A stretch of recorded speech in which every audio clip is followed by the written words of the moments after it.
Senator Thank Davey, you very much. Senator Roberts. I'm done. Senator Roberts. Thank you, Chair, and thank you for attending today. This is the Fair Work Act. I'll refer to it in a minute. The root of many complexities. What can be done to reduce industrial relations complexity for small business? And is there a better way for small business and for workers? We believe there's great scope for simplification. My predecessors had quite a bit to say about that, and I think Senator O'Neill might have been referring to some work I did on that subject for the Fair Work Commission about how to make the regime work better for smaller businesses. His Honour Justice Ian Ross asked for some views within the current law about how you would make it more small business friendly. So there's quite a range of options there. The agency has done a piece of work on that, and I've got some of the things around loaded rates and streamlining the enterprise bargaining process for businesses and workforces that are inclined to do that. There's quite a number, Senator, and some reports around. I know your predecessor committed to taking part in simplifying industrial relations in the country. I had a lot of respect for your predecessor, as senators around this table have said. Can I just clarify, you were referring to the work of Agile Advisory? There, yes. Thank you. Yep. I presume that was what you were referring to earlier, Senator. Yeah. And that was with the Fair Work Commission. And I note the Japanese miracle after the Second World War. W. Deming was introduced by MacArthur. Yes, can't measure what you can't manage. Hang on, can't manage what you can't measure, I think was one of his key phrases. But the key to Deming's work was that instead of focusing on the level of production and tinkering with the process, focus on reducing variation. And when people reduce variation in the process becomes more efficient.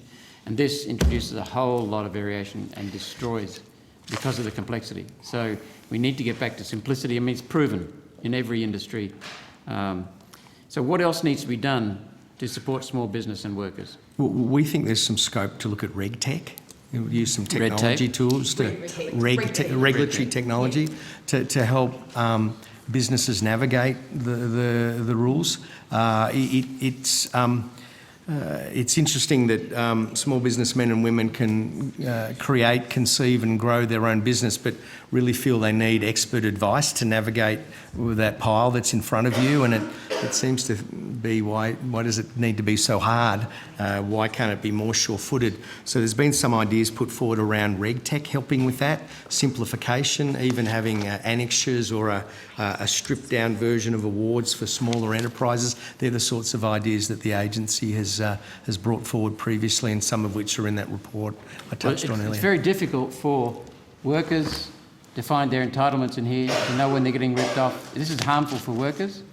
It's led to a decline in union membership in this country, I believe, and it's led to small businesses not knowing what they're doing and being frightened all the time of breaking the law.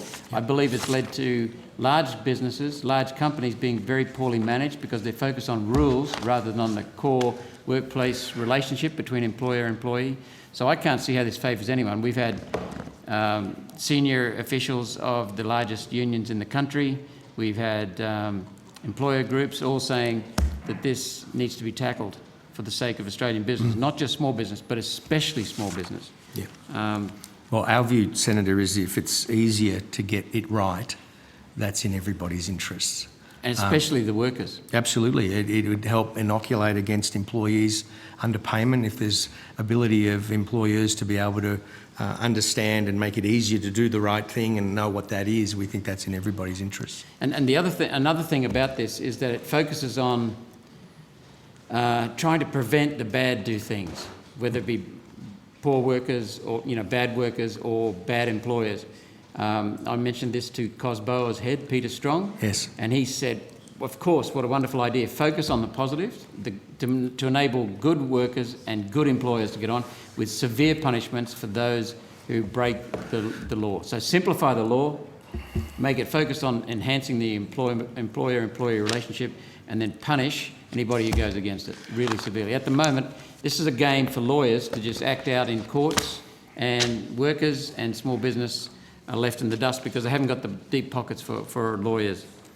At what point On the point of improving small businesses, what can be done to support medium-sized businesses as well? Well, we think the proposition we've put forward is that if you can have a framework that's small business friendly and built with smaller employers in mind, that'll improve the prospects for larger businesses if you build it from the ground up, was the argument that was put forward, rather than build for assuming there's 10 people in a workplace relations team. So you're coming back to the primacy of the workplace relationship. And keep that as understandable, as straightforward and simple, so it can be implemented and people can focus on the success of the enterprise that's in everybody's So interest. this is based on reinforcing the IR Club, the lawyers, the consultants, the... Yeah, I must confess in the report that Senator O'Neill mentioned, I did refer to the club that thrives in the complexity. So it needs to be made for workers and employers. Yeah, I think so, and that people can confidently navigate it knowing what the right thing is, and that's in everybody's interest. Okay. Just And Sorry, sir. medium business side, our definition of what a small business is up to 100 employees on an FTE basis. So we actually do get well into that sort of middle territory as well. And there was some Fair thought- Work Act defines a small business as 15 or less full-time equivalents. Yeah. That one's different. Yeah. I mean, we also had some ideas around the Fair Dismissal Code, addressing it, just making sure it's functioning as it was understood to be its intention when it was introduced, and even some structural reforms where there's, it might be a small business division within the Fair Work Commission that has processes that are right-sized for smaller workplaces.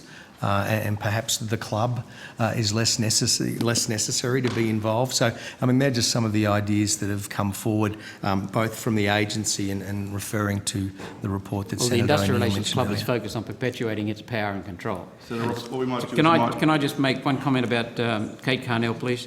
She reached out to people, including us. She came with solutions, not problems, and she was always proactive, and she always was happy to listen and engage and meaningfully listen. It's a good formula.